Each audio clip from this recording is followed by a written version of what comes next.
안녕하세요. 약 2주 만에 인사드리는 책소우.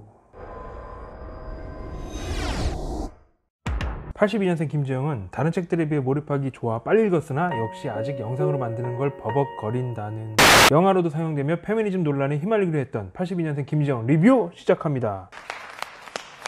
82년생 김지영 책은 1982년 봄에 태어나 누군가의 딸, 아내, 동료, 엄마로 오늘을 살아가는 지영의 이야기입니다.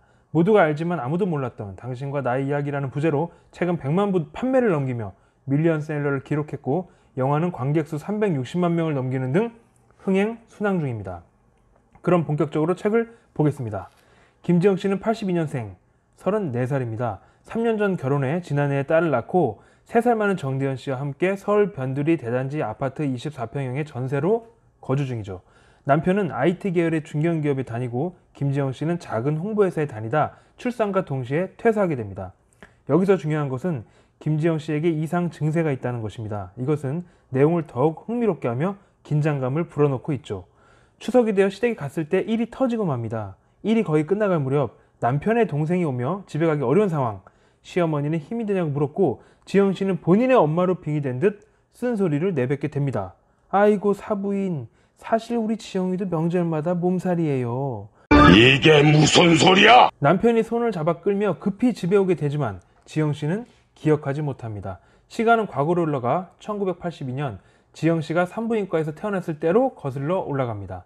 할머니는 지영 씨가 남동생 분유를 먹는 것을 끔찍하게 싫어합니다. 갓 지은 따뜻한 밥은 남자인 아버지, 동생을 시작으로 할머니 순서로 퍼담습니다. 김지영 언니 김은영 씨가 태어났을 때는 어머니는 죄송하다며 고개를 숙이고 눈물을 흘리기도 했고 뱃속에 있던 지영 씨 여동생을 지우기도 했습니다.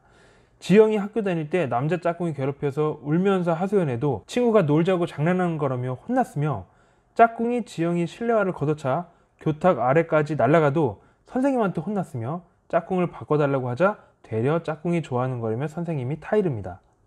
학급 내 번호는 남학생부터 주민번호 뒷자리도 1은 남자에게 해당되었습니다. 어느덧 지영 씨는 중학생이 됩니다. 교복 복장 규정은 유난히 여학생에게만 빡빡했습니다. 운동화를 신고 등교해도 쉬는 시간에 축구, 농구, 야구하는 남학생의 사정은 봐주고 여학생은 혼이 났습니다. 학교 앞에는 바바리맨이 있었고 그런 바바리맨을 골목에서 잡아와도 여자애들이 부끄러운 줄 모른다며 혼이 났습니다. 버스는 몸을 더듬는 남자들이 있어 항상 불안했고 어느 날은 어떤 남학생이 쫓아오기도 했지만 한 아주머니의 도움으로 위기에서 벗어나기도 하죠. 하지만 치마가 짧은 탓이라며 아버지께 되려 혼이 납니다. 지영이 고등학생 때 IMF로 생계가 어려워지자 지영의 언니는 꿈이었던 PD를 접고 등록금이 절반인 교사가 되는 길을 택하게 됩니다. 인문학부 대학교를 다니게 된 지영 씨는 어느덧 취업을 하기 위해 면접을 보게 되는데 거래처 미팅을 나가서 거래처 직원이 신체 접촉을 하면 어떻게 할 거냐고 질문하기도 합니다.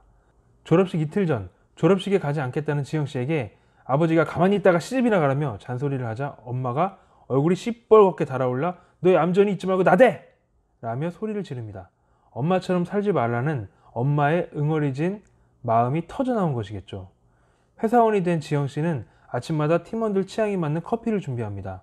식당에 가면 냅킨을 깔고 숟가락과 젓가락을 세팅했고 식사를 배달시키려면 수첩을 들고 다니며 메뉴를 정리해 전화 주문해야 합니다. 다 먹고 나면 빈 그릇을 정리해야 하고요. 지영 씨는 일의 특성상 결혼 생활과 육아를 병행하며 일을 하기 힘들기 때문에 이번 장기 프로젝트에 남자 직원들만 선발된 이유를 듣게 됩니다. 이제 결혼해서 가정을 꾸리게 된 지영은 아이가 생기지 않는 이유를 몸이 마르고 손이 차서 혈액순환이 되지 않는 등으로 확신하고 그 원인을 지영 씨로부터 찾고 있었습니다. 지영 씨는 버스 안에서도 배불러서 돈 벌러 다니는 사람이 어쩌자고 애는 라는 말에 눈물을 쏟기도 합니다.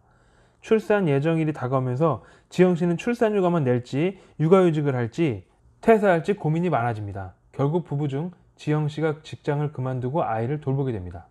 애 보고 빨래하고 청소하느라 손목을 움직일 수 없어 병원을 찾은 지영 씨는 할아버지 의사로부터 빨래는 세탁기가 하고 청소는 청소기가 하는데 뭐가 힘들 거냐는 핀잔만 듣게 됩니다.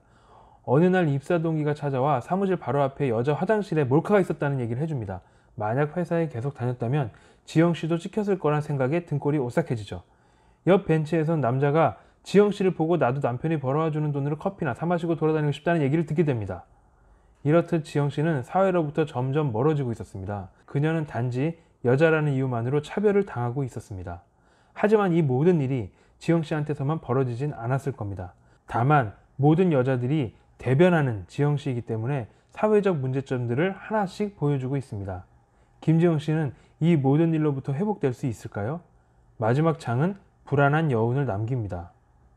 이 책의 여파에 따른 페미니즘 논란에 대해 잠시 말씀을 드립니다. 먼저 페미니즘은 남성 중심의 이데올로기에 대항하여 사회 각 분야에서 여성 권리와 주체성을 확장하고 강화해야 한다는 이론 및 운동을 가리킵니다. 즉 이 책은 김지영이 여성으로 살아오면서 받았던 불평등, 차별과 느꼈던 핍박 위주의 내용으로 되어 있기 때문에 이러한 논란에 휩싸였던 것이라 생각합니다. 하지만 중요한 것은 내 아내, 우리 엄마가 겪었던 내 가족의 이야기입니다. 남녀로 구분해서 이데올로기적 이분화된 사고보다는 내 주변에 있는 이야기로 받아들이면 어떨까 생각합니다. 물론 남자도 남자란 이유로 사회적 부당함을 받고 느끼는 경우가 있습니다. 하지만 내가 더 부당하다라는 식의 주장보다는 상대방의 입장을 좀 더 넓게 포용하며 이해하는 것이 중요하다고 생각합니다. 남녀는 각자의 길을 가는 것이 아니라 어느덧 같은 길을 함께 걸어가야 하는 운명이기 때문입니다. 세상 모든 딸, 엄마인 여자분들이 더 크고 높고 맑은 꿈을 꿀 수 있기를 바라며 여기에 설명되지 않은 다양하고 생생한 이야기가 많이 담겨 있으니 직접 책을 읽어보시는 것을 추천드립니다. 다음은 경제 쪽으로 살포시 넘어가 보겠습니다. 그래서 고른 책은 짐 로저스의 앞으로 5년 한반도 투자 시나리오입니다. 그럼 책소 이만 물러갑니다. 빨리 돌아오겠습니다. 제발.